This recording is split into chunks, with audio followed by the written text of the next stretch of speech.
શ્રી સ્વામિનારાયણ ભગવાનની જય. અક્ષર પુરુષોત્તમ મહારાજની જય. ગુણાતીતાનંદ સ્વામી મહારાજની જય. ભગતજી મહારાજની જય. શાસ્ત્રીજી મહારાજની જય. યોગીજી મહારાજની જય. પ્રમુખ સ્વામી મહારાજની જય. મહંત સ્વામી મહારાજની જય. પ્રમુખ સ્વામી મહારાજ શતાબ્દી મહોત્સવની જય. અક્ષરધામ મહોત્સવની જય. ગુણાતીતાનંદ સ્વામી પોતાની વાતો 7મા પ્રકરણની 18મીમાં નોંધે છે કે શ્રીજી મહારાજ એક વખતે વડતાલમાં આંબાની હેઠે બિરાજમાન હતા અને તે વખતે 4 પાટીદારો આવીને સભામાં બેઠા અને મહારાજે એમનો સંકલ્પ પકડીને એમના ચરણારવિંદ લાંબા કર્યા અને પાટીદારે શ્રીજી મહારાજના બંને ચરણારવિંદમાં 16 ચિહ્નો જોયા.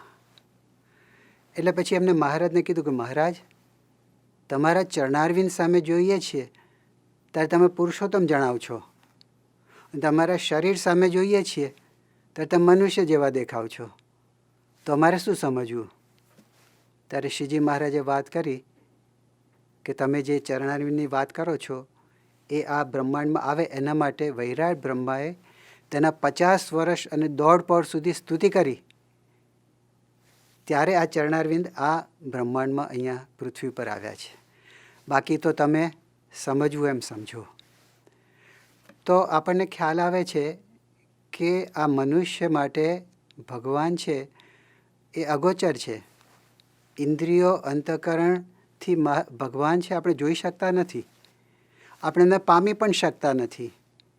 પણ કેવળ કૃપા કરીને જ્યારે મનુષ્ય જેવું સ્વરૂપ એ ધારણ કરે છે ત્યારે આપણને આ ભગવાનનો લાભ આપણને મળે છે. કાર્યાણીના 5મા વચનામૃતમાં પણ શ્રીજી મહારાજ પોતાના અહીંયા આ લોકમાં પધારવાના હેતુ એની વાત કરે છે કે ભક્તોની ભક્તિને આધીન થઈને ભક્તોને સુખ દેવાને અર્થે ભક્તની ઈચ્છા હોય તેવા રૂપનું ધારણ કરે છે અને પોતાની સામર્થ્ય છપાડીને દેહધારી જેવા હોય તેવા થાય છે અને ભક્ત સંગાતે પુત્ર ભાવે વર્તે છે, સખા ભાવે વર્તે છે, સગા સંબંધી ભાવે વર્તે છે અને પોતાના ભક્તોને લાડ લડાવે છે. બેડું અસંખ્ય જીવોનું કલ્યાણ પણ કરે છે. તો આ ખરેખર મહારાજે લખ્યું છે, પણ મહારાજના જીવનમાં આપણે જોઈશું ને તો ખરેખર શ્રીજી મહારાજ પોતે ભક્તોને જે સુખ આપ્યું એમાં કોઈ વખતે પિતા તરીકે, કોઈ વખતે માતા તરીકે, કોઈ વખતે પુત્ર તરીકે, સગાવાલા તરીકે, સખા તરીકે આવી ઘણી બધી લીલાઓ શ્રીજી મહારાજે કરીને ભક્તોને સુખ આપેલું.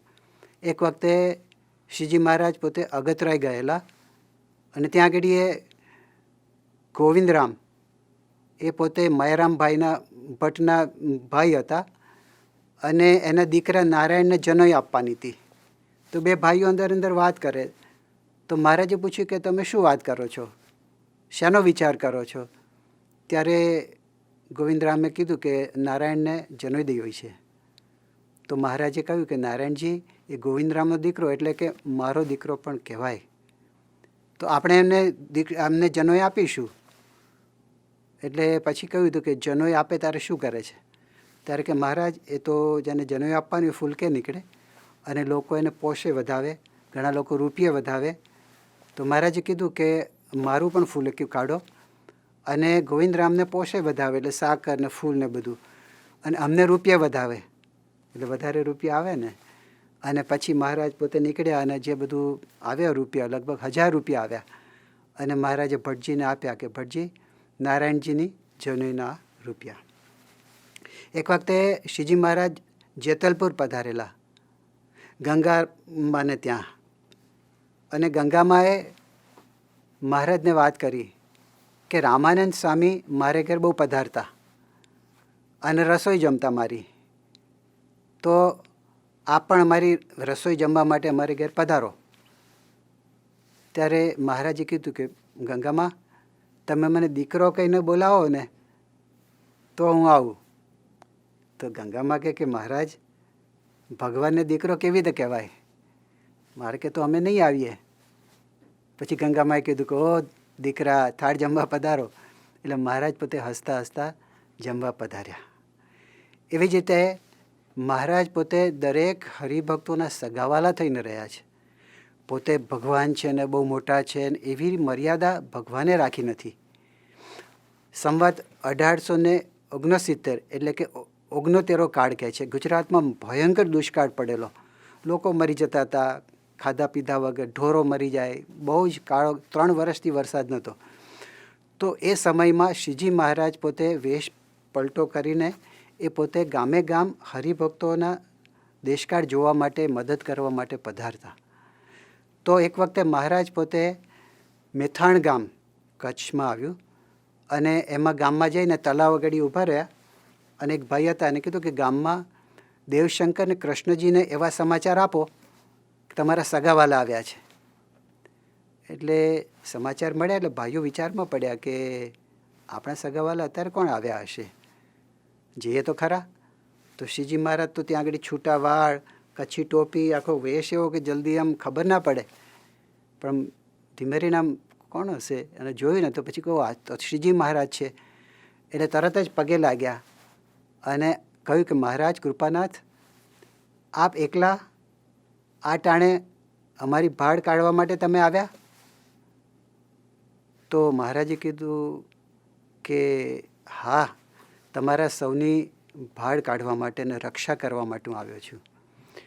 ત્યારે બંનેના આંખમાં આંસુ આવી ગયા. એમને કીધું કે પુરુષોત્તમ નારાયણ, આવા આપ મોટા છો ને અમે તો ખાવ જીવ તુચ્છ, એની ખબર કાઢવા માટે આપ પોતે આવ્યા? કોઈ ખેપિયો મોકલ્યો હોત તો પણ આપને અમારા સમાચાર આપી દેત. ત્યારે શ્રીજી મહારાજ બોલ્યા કે દેવશંકર કૃષ્ણજી, મારા ભક્તો આવા કપરા કાળમાં મારું અખંડ ભજન કરે અને હું ખેપિયા દ્વારા મંગાવું સમાચાર? મારા ભક્તો આવી રીતે મને યાદ કરતા તો હું પલંગમાં પડી રહું?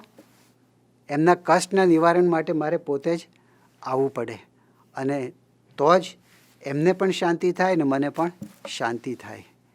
ત્યારે આવી રીતે ભગવાન છે પોતે પ્રગટ થઈને આવી દિવ્ય લીલા કરીને ભક્તોને સુખ આપે છે.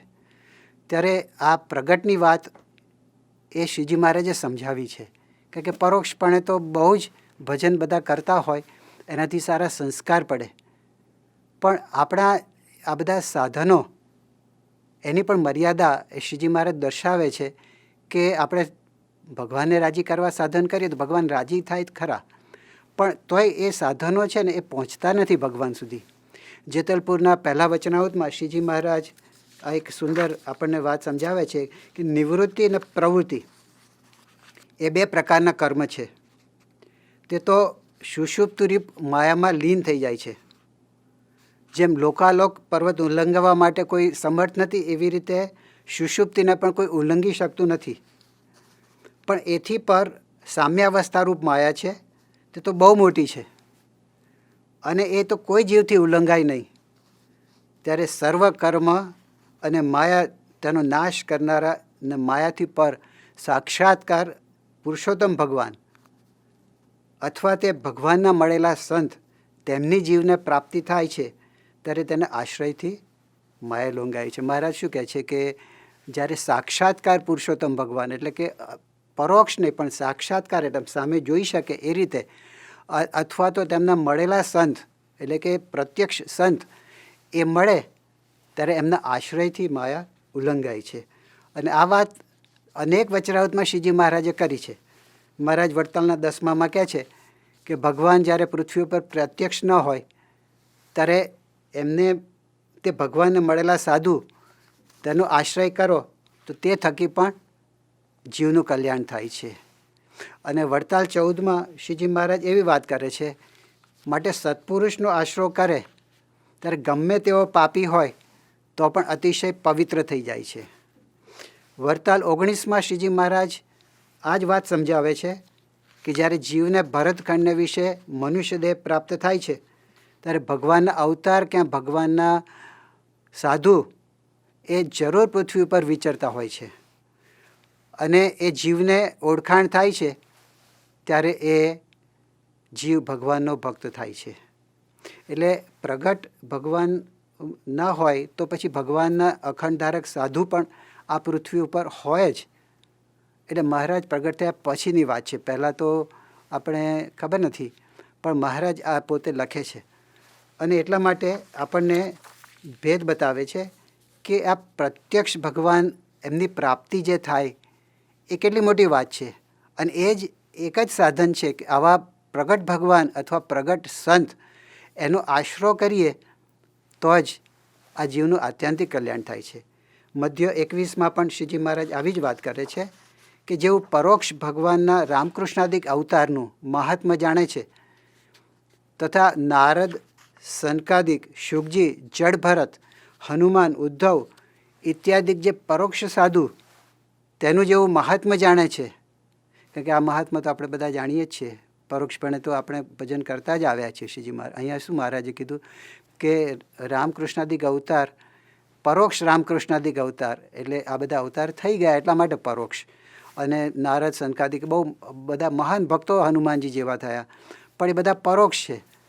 તો ઇત્યાદિક પરોક્ષ સાધુનું જેવું મહાત્મ્ય ગણે છે, જાણે છે, તેવું જ પ્રત્યક્ષ એવા જે ભગવાન તથા તે ભગવાનના સાધુ તેનું મહાત્મ્ય સમજે તેને કલ્યાણના માર્ગમાં કાંઈ સમજવું રહ્યું નહીં.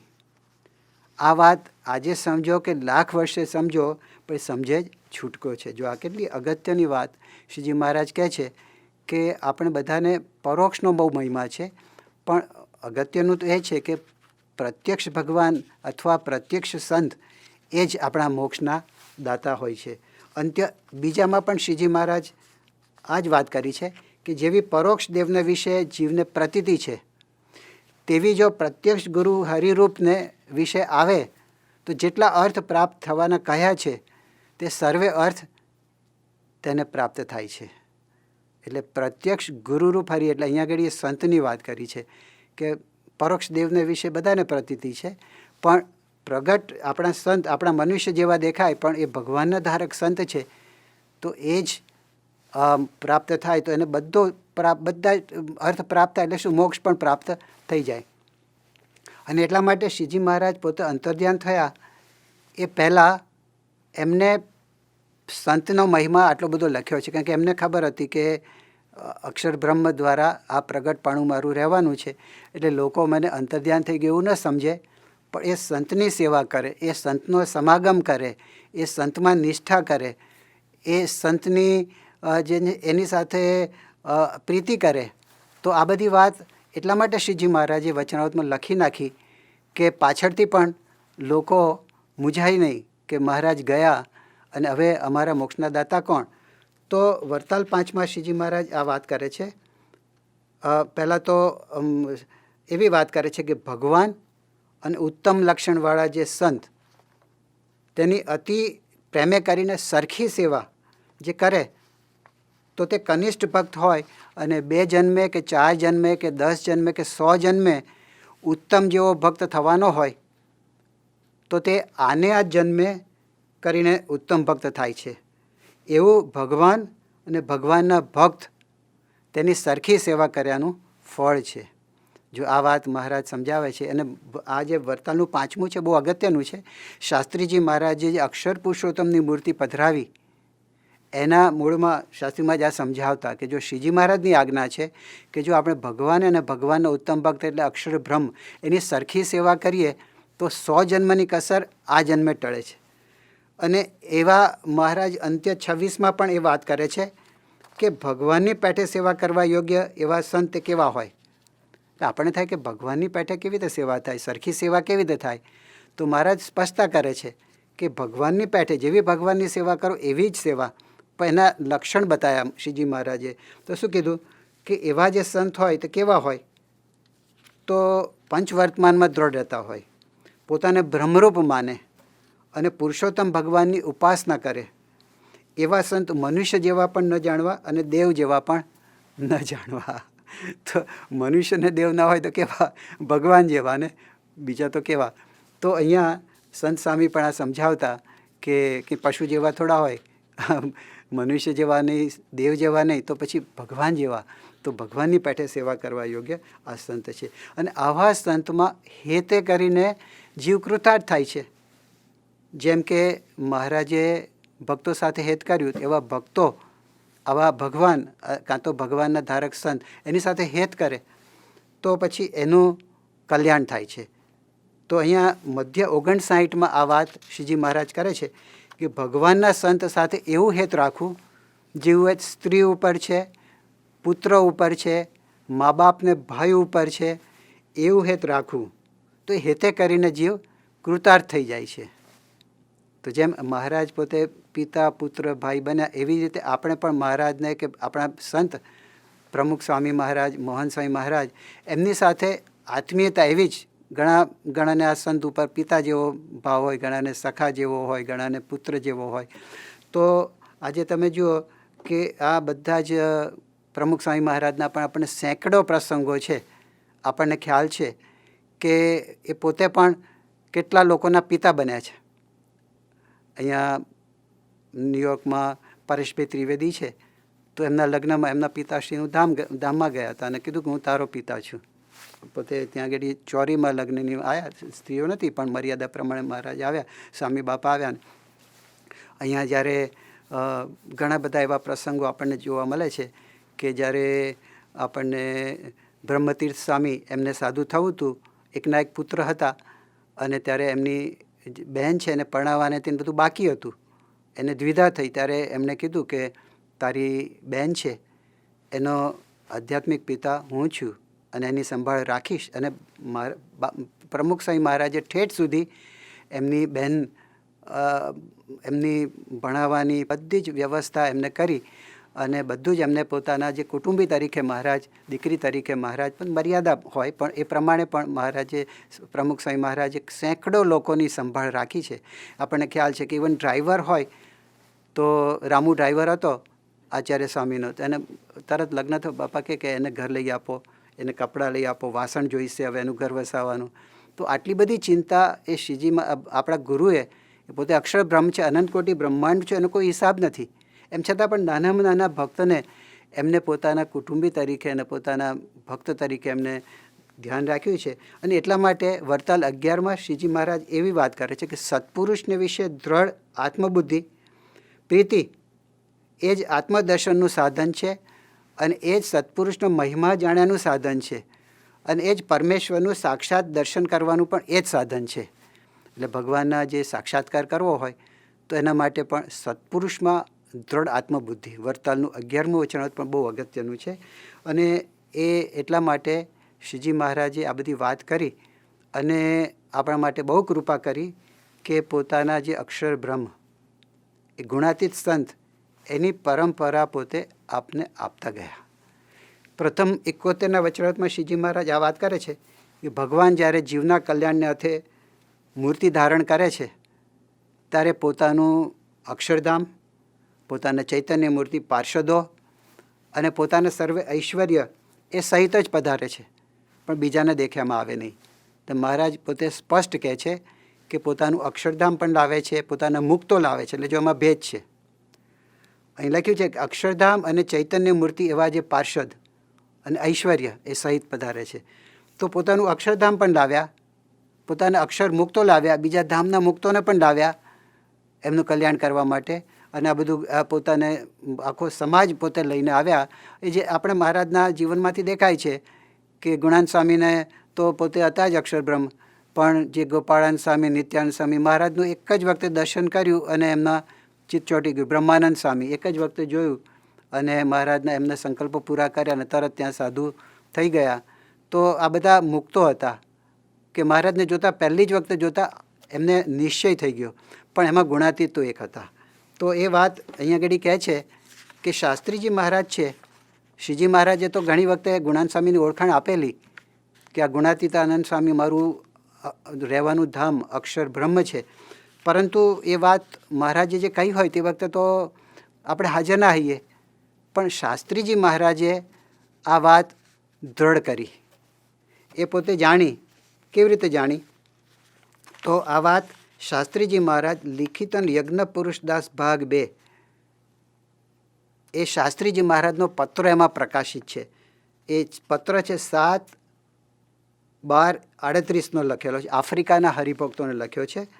અને આ પત્રમાં ગુણાતીતાનંદ સ્વામી મૂળ અક્ષર છે એ કેવી રીતે એમને ખબર પડી એ બધું જ એમને વ્યવસ્થિત લખ્યું છે. અને એ અંદર લખ્યું છે પ્રસંગો બધા. એમાં આ પ્રસંગ છે કે જેમ રાઠોડ ધાધલના દરબારમાં સારંગપુરમાં શ્રીજી મહારાજે હુતાશનીનો સમયો કર્યો અને રાસ રમ્યા બધા સાથે, હોરીનું પદ બોલ્યા, સદગુરુ ખેલે વસંત. અને તે વખતે ગુણાનંદ સ્વામીની છાતીમાં છડી અડાડે અને પછી બ્રહ્માનંદ સ્વામી બધાને પૂછ્યું કે એવા સદગુરુ કોણ? તો કે મહારાજ આપ. તો કે ના, એવા સદગુરુ છે એ જે અક્ષરબ્રહ્મ, એ આ ગુણાતીતાનંદ સ્વામી છે, એ અક્ષરબ્રહ્મ છે અને અમે એનાથી પર પુરુષોત્તમ નારાયણ છીએ. તો આવી ઓળખાણ એ જે આપેલી. તો શાસ્ત્રીજી મહારાજ એવું લખે છે કે રાઠોડ દાદલે આ વાત જસા ગૌરને કહેલી અને નાગજી શેઠને કહેલી. એટલે એ રાઠોડ દાદલ તો હાજર હતા મહારાજે આવું કહ્યું ત્યારે. એને આ વાત જસા ગૌર અને નાગજી શેઠને કરી અને એમના દ્વારા શાસ્ત્રીજી મહારાજે વાત સાંભળી. લઈ મેં ચોક્કસ સાંભળેલ છે આ વાત. કોની થકી? જસા ગૌર અને નાગજી શેઠ થકી.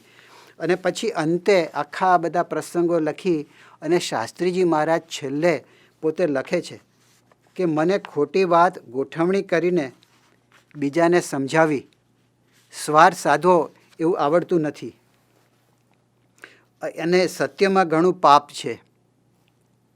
માટે ખાસ મારો વિશ્વાસ હોય અને સાચા બોલો ને પ્રમાણિક પુરુષ હોવ એમ તમે માનતા હો તો ઉપરની વાત, એટલે કે જ્યાં ગુણસ્વામી મૂળ અક્ષર છે, સાચી માની ખરા અંતઃકરણથી સામી અનાદિ અક્ષર છે એવી વાત ની નિષ્ઠા કરજો તમે.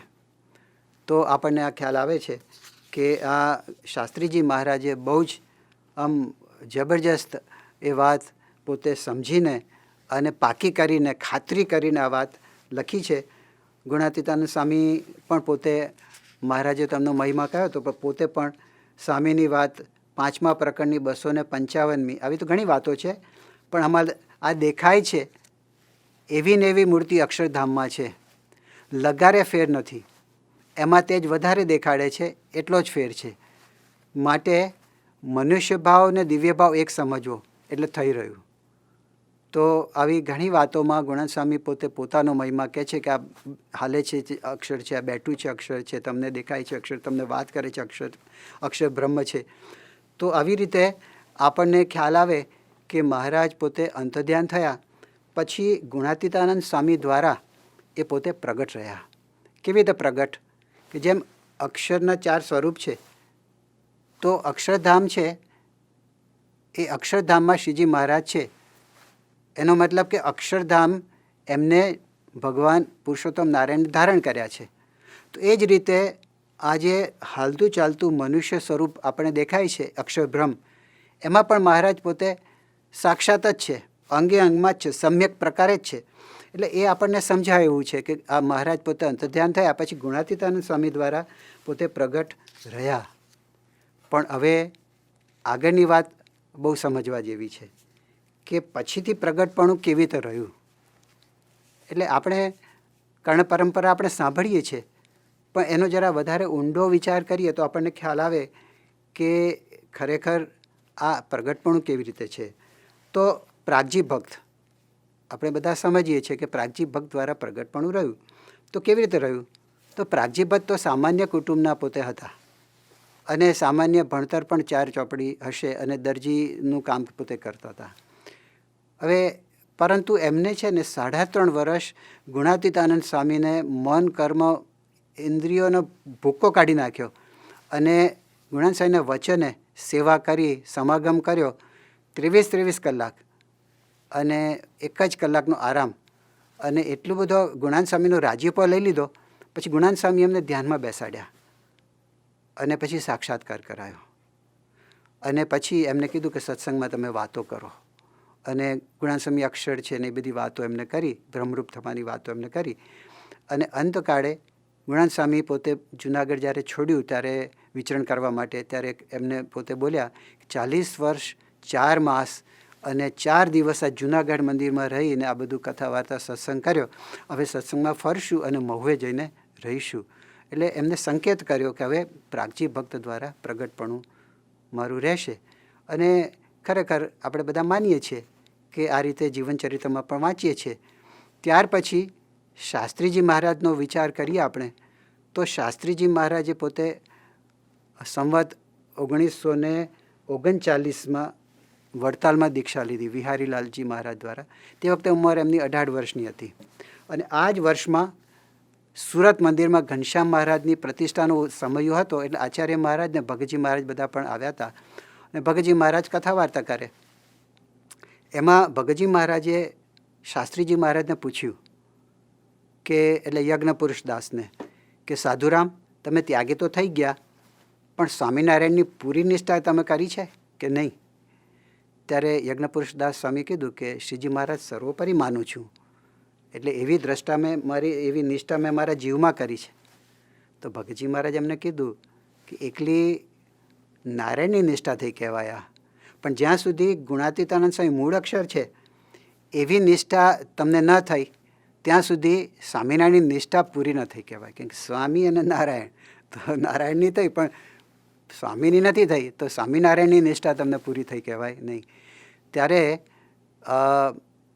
શાસ્ત્રીજી મહારાજને બહુ નવાઈ લાગી. એમને કીધું કે મારા ગુરુ તો શ્રીજી મહારાજના મળેલા પરમહંસ છે, બહુ વિદ્વાન છે, સાધુતાવાળા છે, એમને મને કોઈ દિવસ આવી વાત કરી નથી અને તમે આ નવી વાત કેવી રીતે કહો છો?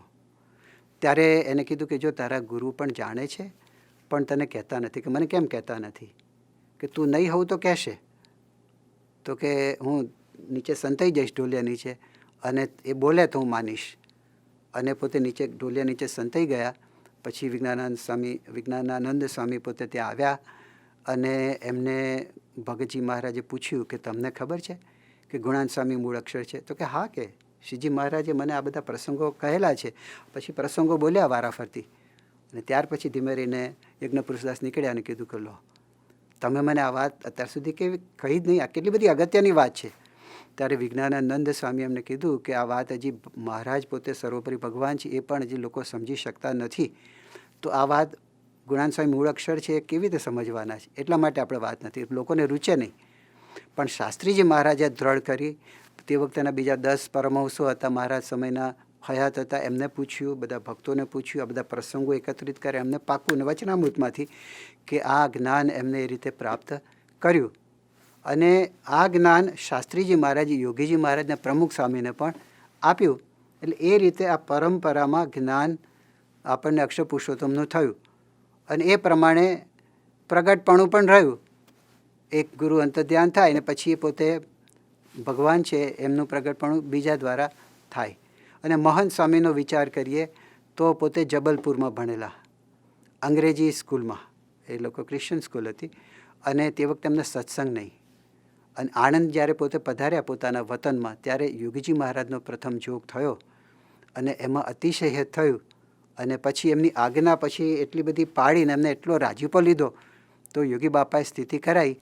હવે જ્યારે આપણા ગુરુઓની સાધના જોઈએ ત્યારે આપણને એવું લાગે કે આ ગુરુઓ જે હતા, જેમ ભગતજી મહારાજ, એમને પહેલાં કોઈ જ્ઞાન સિદ્ધ નહોતું, પરંતુ ગુણાતીતાનંદ સ્વામીને રાજી કર્યા, એમનો સમાગમ કર્યો, પછી એમને જ્ઞાન થયું એવું આપણને દેખાય સ્વાભાવિક રીતે. પણ એમાં કેટલાક લોકો ભૂલા પડી જાય. એટલે આપણે જોયું હમણાં કે આ ગુરુઓ છે કે ભગતજી મહારાજ કે પછી મોહન સ્વામી મહારાજ, એમને પહેલાં સત્સંગ એટલો બધો નહોતો, એવું જ્ઞાન પણ સિદ્ધ નહોતું. પણ આવા ગુરુ મળ્યા અને એમને મન કર્મ વચ્ચેને સેવા કરીને રાજી કર્યા પછી એમની સ્થિતિ થઈ. હવે જો આવું આપણે વિચાર કરીએ તો કેટલાક લોકો એમાં ભૂલા પડે છે. ભૂલા શું પડે છે કે પહેલાં એમને જ્ઞાન નહોતું અને પછી થયું. તો એનો મતલબ શું થયો કે પહેલાં એ જીવ દશામાં કે ઈશ્વર દશામાં હતા અને આ ગુરુના જ્ઞાનથી, એમના આશીર્વાદથી એ મુક્ત દશાને પામ્યા.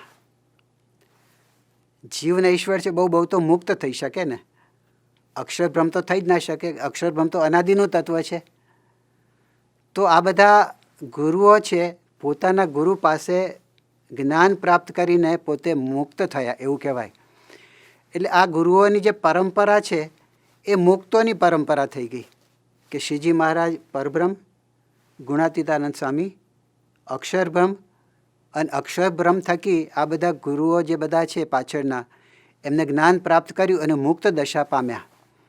એટલે આ ગુરુ પરંપરા છે એ મુક્તોની પરંપરા થઈ ગઈ. આવું કેટલાક લોકો સમજે આ જીવન ચરિત્રો વાંચીને, પણ એવું નથી સમજવાનું. કારણ કે આ જે ગુરુઓ છે બધા જ અક્ષર બ્રહ્મ જ છે. આપણને દેખાડે કે ગુરુનો સમાગમ કરે છે. એ શા માટે દેખાડે? કારણ કે એવું આપણે કરવાનું છે. આપણે જીવ છીએ અને આપણે આપણા ગુરુ એને આવી રીતે મન કર્મ વચને સેવીને પોતે કેવી રીતે રાજી કરવાના અને સ્થિતિ કરવાની એવું આમના જીવન દ્વારા દર્શાવે છે કે ગુરુ વગર મોક્ષ નથી એ આપણને દર્શાવે છે. પણ એ લોકોને જરૂર નથી. શ્રીજી મહારાજને ક્યાં જરૂર હતી કે રામાનંદ સ્વામીને રાજી કરે? પણ આ લોકની દ્રષ્ટિથી આપણને બતાવે છે કે ગુરુનું આવી રીતે સેવન કરવું જોઈએ. તો આ પરંપરા છે એ મુક્તોની નથી પણ અક્ષર બ્રહ્મની પરંપરા છે. તો કેમ મુક્તોની નથી? કેવી રીતે અક્ષર બ્રહ્મની છે? તો એવી રીતે આપણને સમજાવે છે કે દરેક સમયમાં મુક્તો તો ઘણા બધા હતા. જેમ કે શ્રીજી મહારાજના સમયમાં ગુણાતીતાનંદ સ્વામી પણ હતા અને મુક્તો એટલે કે ગોપાળાનંદ સ્વામી, નિત્યાનંદ સ્વામી એ બધા પણ હતા. પણ એ બધા મુક્તોની વચ્ચે ગુણાતીતાનંદ સ્વામી એક હતા. એટલે અક્ષરબ્રહ્મ એક જ હોય. અને ગુણાતીતા અંતર્ધ્યાન થયા પછી પણ મુક્તો તો ઘણા બધા હતા. તો કયા મુક્તો દ્વારા પ્રગટપણું રહે? મુક્તો તો બધા હોય. તો મુક્તો દ્વારા પ્રગટપણું નથી, અક્ષર બ્રહ્મ દ્વારા જ પ્રગટપણું હોય છે. અને એટલા માટે 1981માં જ્યારે અમે દીક્ષા લીધી ને ત્યારે સંત વલ્લભ સ્વામી ત્યાં સારંગપુરમાં પોતે બહુ જ મોટા શાસ્ત્રી મહારાજ વખતના મોટા સદગુરુ હતા અને સિદ્ધ દશાને પામેલા પ્રમુખ સ્વામી પણ મહારાજ પણ પ્રમાણ કરતા. પોતે બોલતા કે મારા ગુરુ શાસ્ત્રીજી મહારાજ થકી મેં મારું મોક્ષ સાધી લીધો છે. હું અક્ષરધામમાં છું. બસ જ્યારે દે પડવાનું તો અહીંથી અહીં જશે, પણ હું અક્ષરધામમાં બેઠો જેવો જ આનંદ મને આવે છે. તો એ પોતે કહેતા, પણ પોતે એવી વાત કરતા કે મને LLB થયો છું, એટલે કે વકીલ થયો છું, પણ એનું સનદ નથી, એટલે લાયસન્સ નથી. એટલે હું મારો મોક્ષ થઈ ગયો છે પણ હું બીજાનો ન કરી શકું.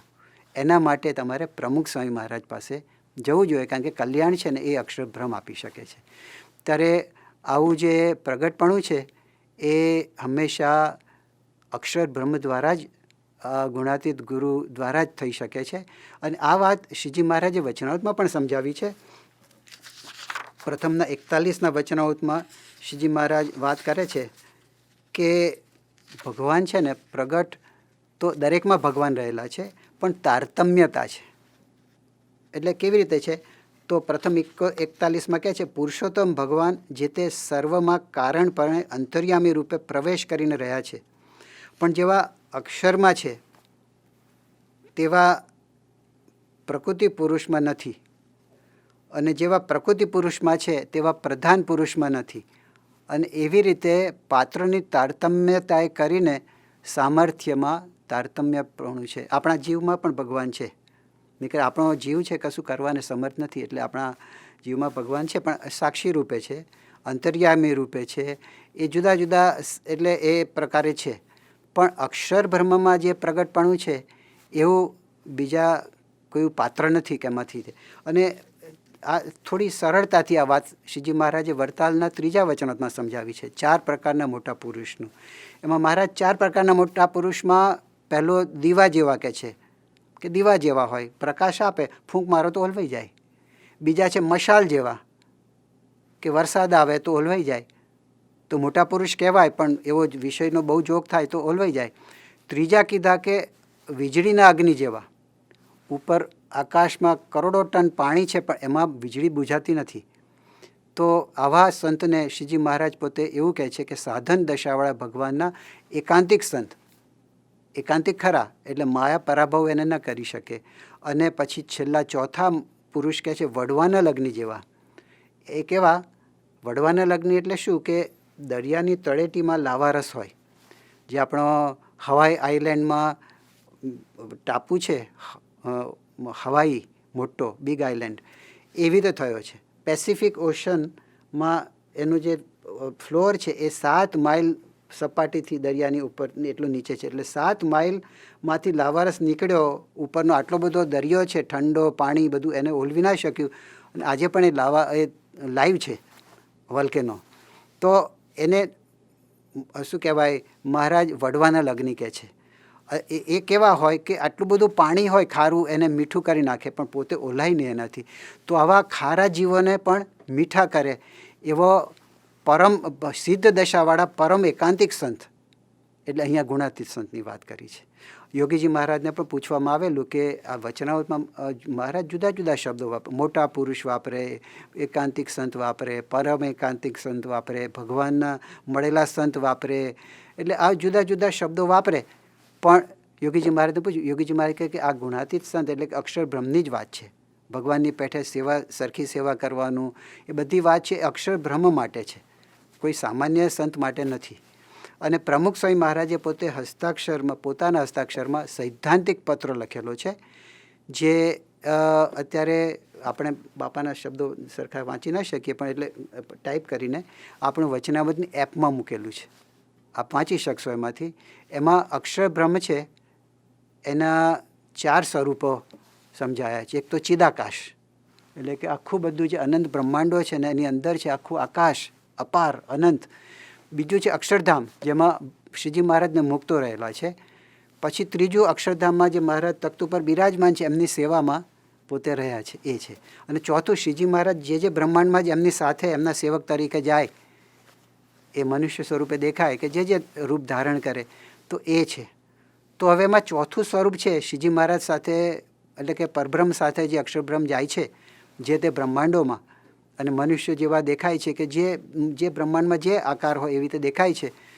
તો એનું વધારે પોતે વર્ણન કરીને શ્રીજી અહીંયા પ્રમુખ સ્વામી મહારાજ વાત કરે છે કે વળી એ જ અક્ષર સંસારમાં બદ્ધ જીવો તથા ઈશ્વરોને પોતાના દિવ્ય પ્રસંગથી બ્રહ્મરૂપ કરી પરબ્રહ્મનો ઉત્તમ નિર્વિકલ્પ નિશ્ચય કરાવવા માટે, તેઓને આત્યંતિક કલ્યાણ માટે તથા સદા પરમાત્માના પ્રગટપણાની અનુભૂતિ કરાવવા માટે પરબ્રહ્મના સમ્યક અને અખંડ ધારક ગુરુ રૂપે તે બ્રહ્માંડોમાં પરમાત્માની સાથે મનુષ્ય રૂપ ધરે છે અને સંપ્રદાયની પરંપરાને રક્ષે છે અને સર્વેને પરમ સુખનો અનુભવ કરાવે છે. જો 3 વાત કરી કે કેમ પોતે કરે છે, તો એક તો બ્રહ્મરૂપ કરવા માટે, નિર્વિકલ્પ ઉત્તમ નિશ્ચય કરાવવા માટે, આત્યંતિક કલ્યાણ કરવા માટે, આ એક જ વસ્તુ છે. તો આ કરાવવા માટે અને પ્રગટપણાની અનુભૂતિ કરાવવા માટે તો આ અક્ષરબ્રહ્મ ગુરુઓ દ્વારા.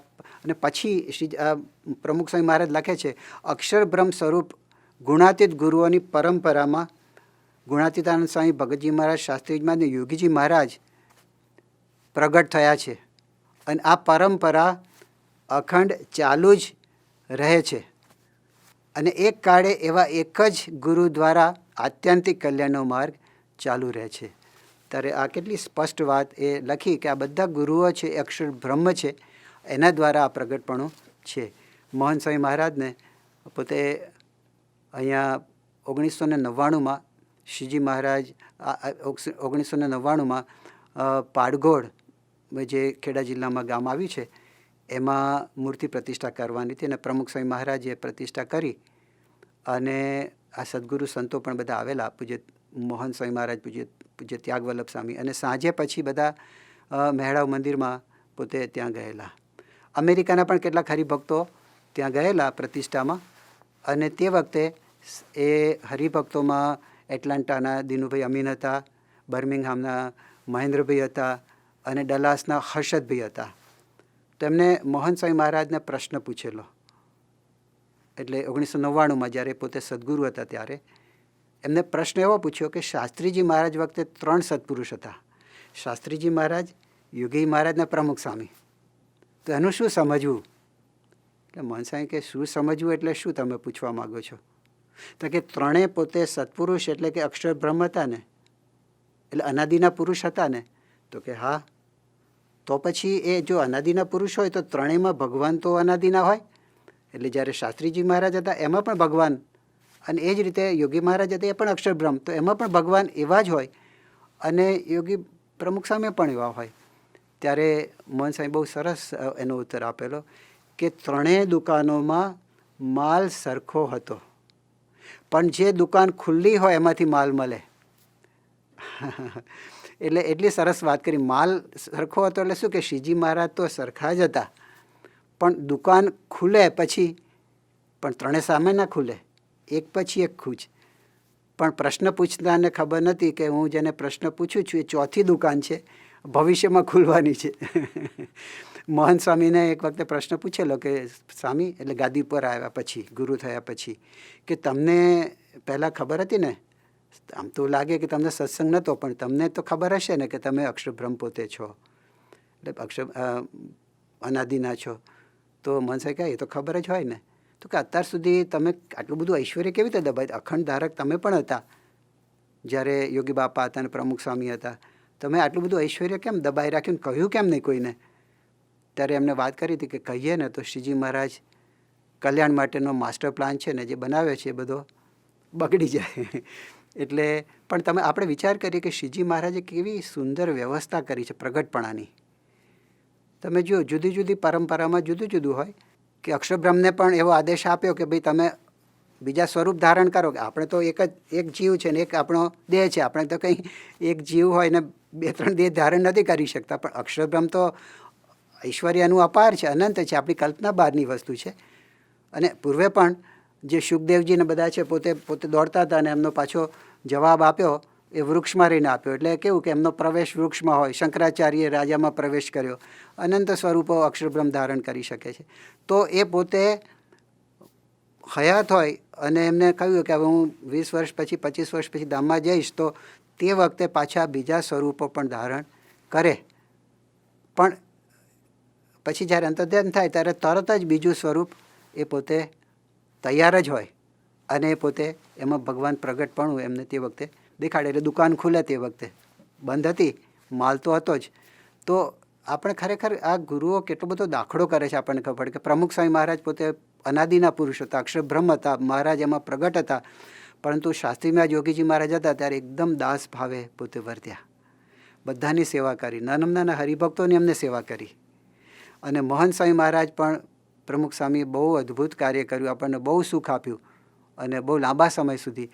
તો જે મોહન સ્વામી મહારાજ પણ પોતે ભગવાનના જ પોતે અક્ષરબ્રહ્મ હતા, એટલે મહારાજ એમનામાં હતા જ.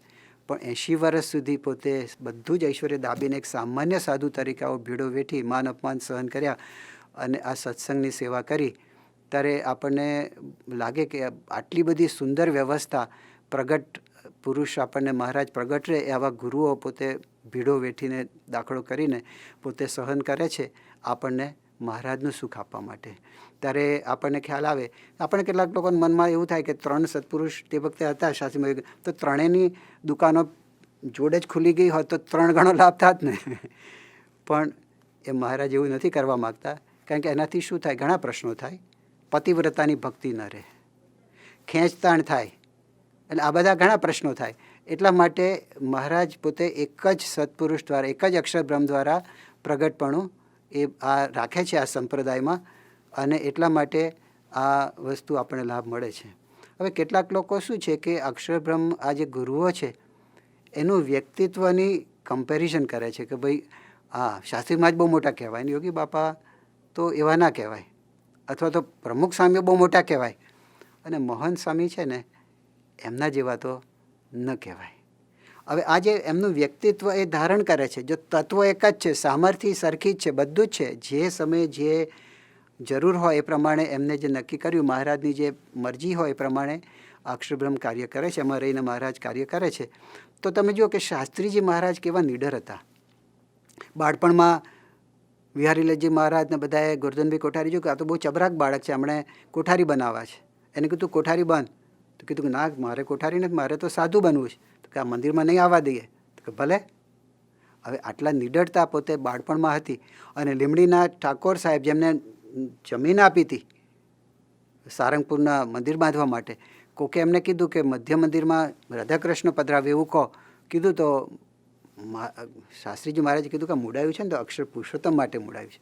આવા નીડર પોતે હતા અને વિદ્વાન હતા પોતે, કે જ્યારે ગઢડામાં જે શાસ્ત્રાર્થ થયો ત્યારે મહીધર શાસ્ત્રી પ્રખર પ્રકાંડ વિદ્વાન એ રાજકોટના આવેલા, એને આહવાન કર્યું કે કોણ છે. ત્યારે કોઈની લાજ ન જાય એટલે શાસ્ત્રીજી મહારાજની 28 વર્ષની ઉંમર પોતે ઊભા થયા અને શાસ્ત્રાર્થ કર્યો ને એમને હરાયા. તો આવા વિદ્વાન હતા. અને પછી પોતે કેવા હતા કે બધા કળામાં પ્રવીણ હતા. સારંગપુર છે, બોચાસણ છે, ગઢડા છે, બધા મંદિરોના આર્કિટેક્ટ તમે જોજો, બધા જ કોઈ કલ્પના ન કરી શકે. પછી તો પ્રમુખ સ્વામી મહારાજના સમયમાં અમુક સ્ટાન્ડર્ડ થઈ ગયા, પણ પ્રમુખ સ્વામી મહારાજને પણ આવી કલાની સૂઝ હતી. પણ એવી તેને વ્યવહાર કુશળ હતા. તે વખતે 5 હરિભક્તો હોય ગોંડલના, એક દરબાર હોય, એક બિચાર હોય, 5 રૂપિયાનું એનું કેવી રીતે મંદિરો ચલાવવા. તો શાસ્ત્રીજી મહારાજે 34 ગામ, માતર તાલુકાના અને બધા જે હતા મહેમદાવાદ તાલુકાના, તો 10,000 વીઘા જમીન રાખેલી ને બીજા બધા સૌરાષ્ટ્રમાંથી બધા ખેડૂતો આવ્યા, આખું બધું વહીવટ કરેલો. હવે આવા પ્રખર આમ રાજાધિરાજ અને યોગીજી મહારાજ જુઓ ને તો 6 ચોપડી ભણેલા અને હાવ ગરીબ ગાય જેવા આમ, અને ઢોરા ચારેલા. પછી જુનાગઢમાં દાંતણ કાપે. જ્યારે શાસ્ત્રી મહારાજ સાથે આવ્યા તો 40 વર્ષ શાસ્ત્રી મહારાજની આજ્ઞાથી જોડી માગી અને મજૂરાના રોટલા બનાવ્યા. હવે પોતે યોગી બાપા કહે કે ક્યાં રાજા ભોજ ને ક્યાં ગાંગો તેલી, કે શાસ્ત્રી મહારાજ તો મોટા રાજાધિરાજ અને હું ક્યાં. પણ તમે શાસ્ત્રીજી મહારાજ એમને પ્રમાણ કરતા કે અનંત બ્રહ્માંડોમાં યોગી જેવા કોઈ સાધુ નથી. ને ભાગવતમાં પણ જો વ્યાસજી સાધુના લક્ષણ લખવાના રહી ગયા હોય તો એવા યોગીજી મહારાજમાં છે.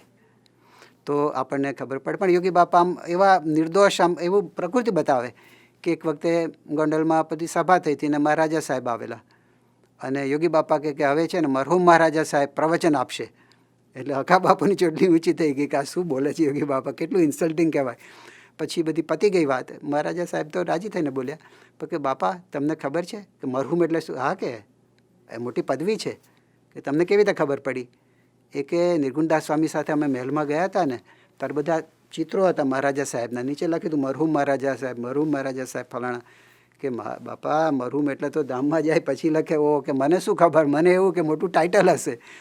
તો આટલા બધા યોગી બાપા ટિફિન પણ ના બોલી શકે, ડિફિન બોલે. આમ એટલું બધું મનુષ્ય ભાવ જેવું આમ બતાવે ને, પણ આવી રીતે ભોળા ભાવ બતાવે, પણ બધું જાણતા હતા.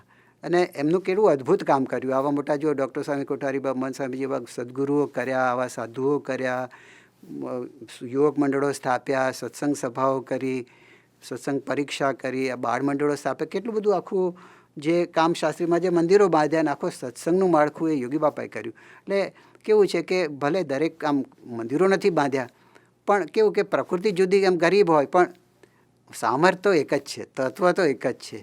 એવી જ રીતે પ્રમુખ સ્વામી છે એ તો રાજાધિરાજ. હવે એમના પ્રસંગો તો આપણે બધા અનુભવ્યા છે, એમાં પાર ના આવે, કેટલા બધા ગુણો એમનામાં. એક વખતે પ્રમુખ સ્વામી મહારાજને પૂછેલું કે બાપા તમારામાં છે ને શાસ્ત્રીજી મહારાજ જેવા ગુણ છે, તમારો પાવર એવો છે, તમારી વહીવટ કુશળ બધું જ, અને યોગી બાપા જેવો પ્રેમ છે તમારા હૃદયમાં.